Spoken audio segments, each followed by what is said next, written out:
Hey church family, I have some really exciting news that I'm thrilled to be able to get to share with you today.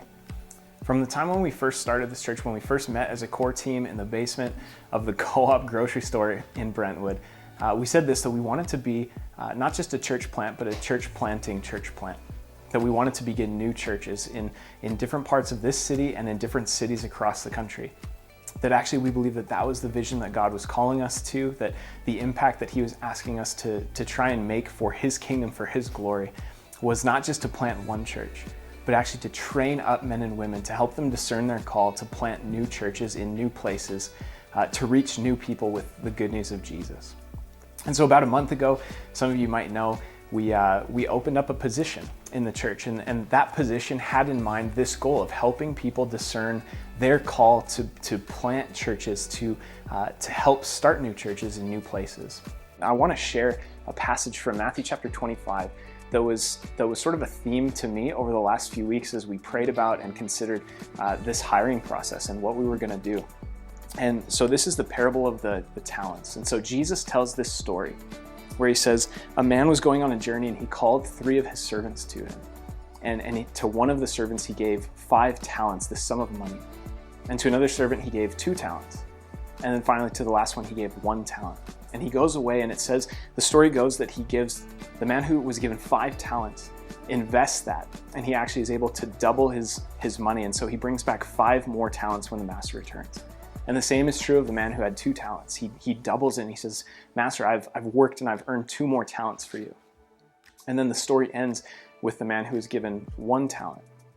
And he said, Master, I was afraid. He said, I was afraid that I might lose this talent that you'd entrusted to me. So he said, I just buried it in the ground. And he said, here you go, you can have your talent back. And the master rebukes him. He says, you wicked and slothful servant. You knew that I reap where I have not sown and gathered where I scattered no seed? Then you ought to have invested my money with the bankers. And at my coming I should have received what was my own with interest. So take the talent from him and give it to him who has the 10 talents. For to everyone who has, more will be given, and he will have an abundance. But from the one who has not, even what he has will be taken away. And cast the worthless servant into the outer darkness. In that place there will be weeping and gnashing of teeth. You see, this passage and this story has sort of stuck with me in my mind throughout this process as we've prayed about this hiring process, as we've prayed about hiring a person to bring on board to serve in the church, to help develop teams and make disciples, but also to discern and begin to discern what planting a church out of Horizon down the road might look like. We actually began to believe that we were meant not to hire just one person, but actually 2 people who interviewed in this process. And I will be the first to admit that from a worldly perspective, that doesn't make sense, as we're a small church and we're just getting started and we're in the middle of a worldwide pandemic. But this passage just sort of sat there over and over and over again. And the point of this message is this: the one who was afraid to risk what he had everything taken away from him. Whereas the servants who were willing to risk, for the sake of their master, for us, are we willing to risk for the sake of Jesus and his kingdom? Much more was added to them. And so I'm so excited to be able to introduce these 2 guys to you who we've made the decision to bring on in a part-time capacity. But this was sort of what we held in mind, was that we believe that God has called us to be a church who takes risks, who seeks to advance the kingdom in our city, and to plant churches that plant churches that plant churches. So I'm Jordan, and I've been going to Horizon Church for about 2 years now, and I've really been enjoying my time here. Something that I should tell you about myself is that I am a big fan of Wii games. I really love Wii Sports Resorts. Just one of the most incredible games ever made. But I also really love Mexican food.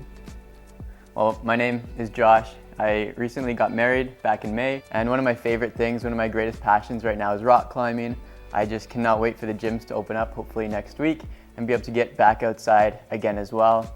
And then if you ever want to nerd out with me on anything, please just talk to me about coffee, have a coffee with me. I'll take you anywhere, I'll make you one. I'd love it. I just love coffee. So right now I'm in my 3rd year of my Christian Studies program, and this is my final year of the program. I'm also currently in the process of getting accredited with the Alliance. And next year, I plan to start my master's degree.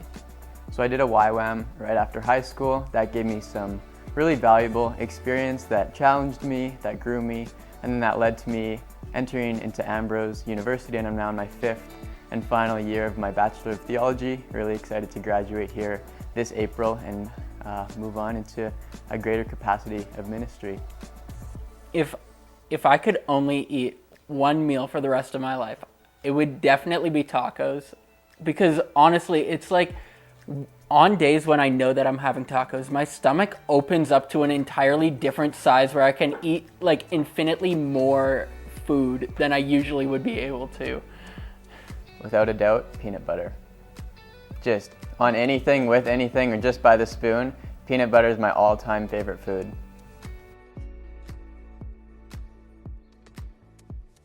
What I really love about Horizon is, first of all, we're a church plant. We get to experience what it's like to build a church. And one of the core things that I've loved since day one is just the community. Like, the community that I've found at Horizon is just, like, I can't compare it to other things. It's very distinct from any other experience I've had. Yeah, so it is a strange thing to enter into a brand new church when I've never been there or been a part of it, but I'm really excited about the mission behind it, that we get to show and share the kindness of Jesus. That is a mission that I can buy into 100%. And so I'm really excited to partner with a church that is seeking to share the holistic gospel. That is not just a Sunday service, but it's getting people together for community groups, meeting weekly, meeting consistently, and doing life really together. And I think that is a really exciting thing. So I'm excited to meet everybody at the church, and I think that's going to be something that I love. I'm Josh Rice, and we are Horizon. I'm Jordan Wiesner, and we are Horizon.